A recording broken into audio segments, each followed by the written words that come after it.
Hey guys, welcome to another video. Today we'll be covering up the top 10 changes in top lane in the patch of 12.2 and 12.3, which is leaked in some of the Twitter accounts and some other social media. So let's start with the first thing, which is thankfully the Chemtech Dragon being disabled from League of Legends.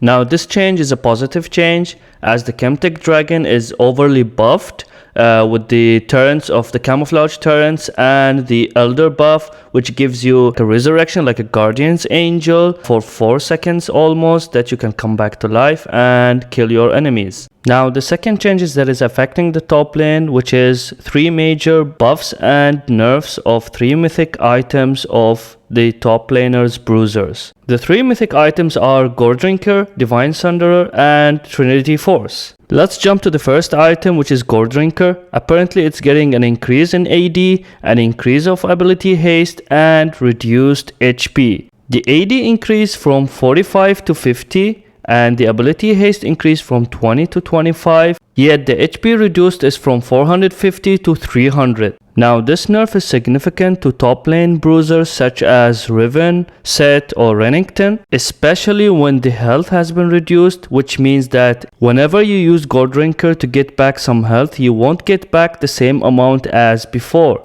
As for Divine Sunderer, as it has been dominating in the top lane, Riot has decided to nerf the health that the item gives from 400 to 300, which is similar to Gore Drinker, yet increasing the attack damage from 35 to 40, which is not really significant comparing with the health that has been reduced. This will definitely affect champions like Camille, Nasus, all of these champions that use Divine Sunderer, that might make them change for Trinity Force. This item has been given a huge buff of an increase of health from 200 to 300. So apparently the champions that use Divine Sunderer might go for Trinity Force in the future.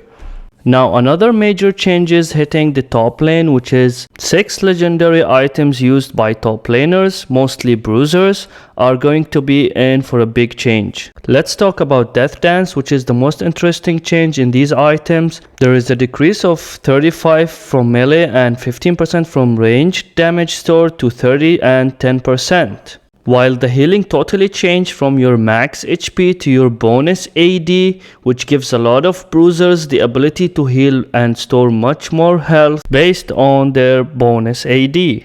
Now let's talk about Black Cleaver. Black Cleaver has an AD increase from 40 to 45, haste from 25 to 30 and reduced off health from 450 to 350.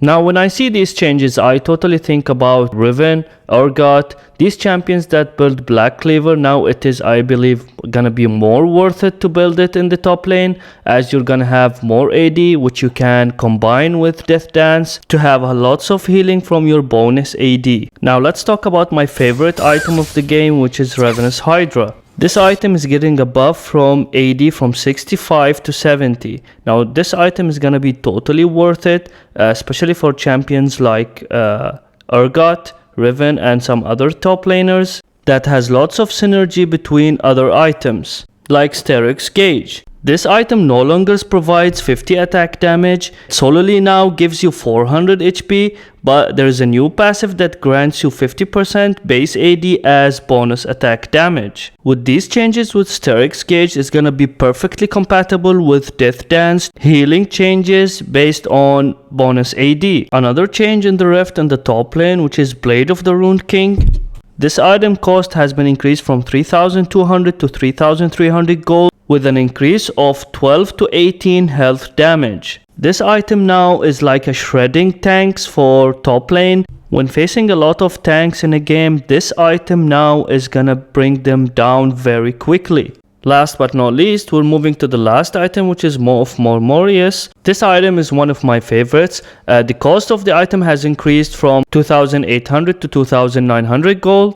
AD has been increased from 50 to 55. Haste increasing again from 15 to 20. The major changes of this item is that the magic shield now is based on your bonus AD, and another thing that has been added is that the shield, while the shield is active, you have a 12% Omni VAP, which is super amazing for melee champions and ranged champions. Lastly guys, I just want to talk about the 12.2 update which happened on the top lane, which has affected the teleport. The teleport right now is usable only at turns for the first 14 minutes. After the first 14 minutes, you are allowed to TP to any allied units and wards. Right now, it is still totally worth it to go for TP depending on the matchup and what exactly is your playstyle. Alright guys, thank you so much for watching the video. Make sure to subscribe and like, and for any more content, please let me know. Thank you so much.